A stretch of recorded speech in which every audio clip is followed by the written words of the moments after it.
नमस्कार सभी भक्तजनों को।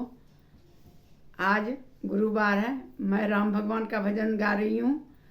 वो आरती है। शुरू करती हूँ सीताराम का भजन।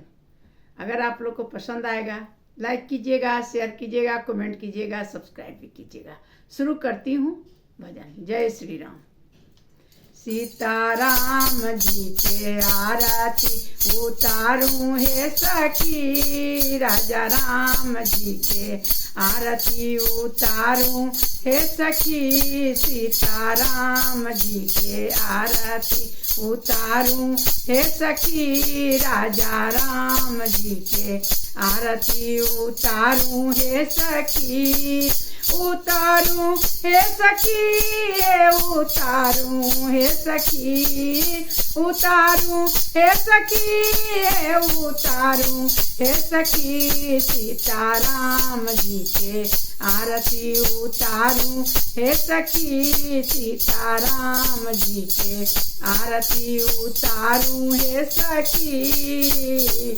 के करा के राम बबुआ, के करा के लक्ष्मण, के करा के राम बबुआ, के करा के लक्ष्मण, के करा के भरत शत्रुघ्न हे सखी।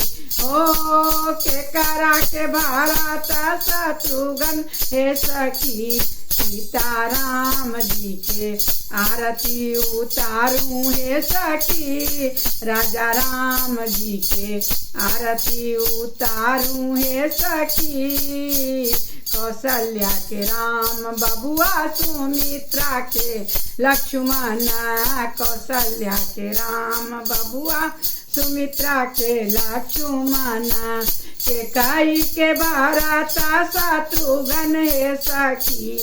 हो के कई के भरत शत्रुघ्न हे सखी। सीताराम जी के आरती उतारूं हे सखी, राजा राम जी के आरती उतारूं हे सखी। सीताराम जी के आरती उतारूं हे सखी। कौन रंग राम बबुआ, कौन रंग लक्ष्मण, कौन रंग राम बबुआ, कौन रंग लक्ष्मण, कौन रंग भरत शत्रुघ्न हे सखी। ओ कौन रंग भरत शत्रुघ्न हे सखी।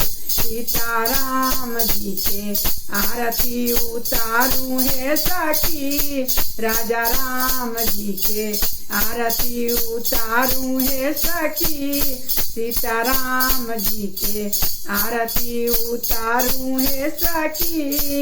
श्याम रंग राम बबुआ, गोरे रंग लक्ष्मण, श्याम रंग राम बबुआ, गोरे रंग लक्ष्मण, पीता रंग भरत शत्रुघ्न हे सखी। हो पीता रंग भरत शत्रुघ्न हे सखी। सीताराम जी के आरती उतारूं हे सखी, राजा राम जी के आरती उतारूं हे सखी। उतारूं हे सखी, उतारूं हे सखी, उतारूं हे सखी, उतारूं हे सखी। सीताराम जी के आरती उतारूं हे सखी, राजा राम जी के आरती उतारूं हे सखी। सीताराम जी के आरती उतारूं हे सखी। सीताराम जी के आरती उतारूं हे सखी, राजा राम जी के आरती उतारूं हे सखी। राजा राम जी के आरती उतारूं हे सखी।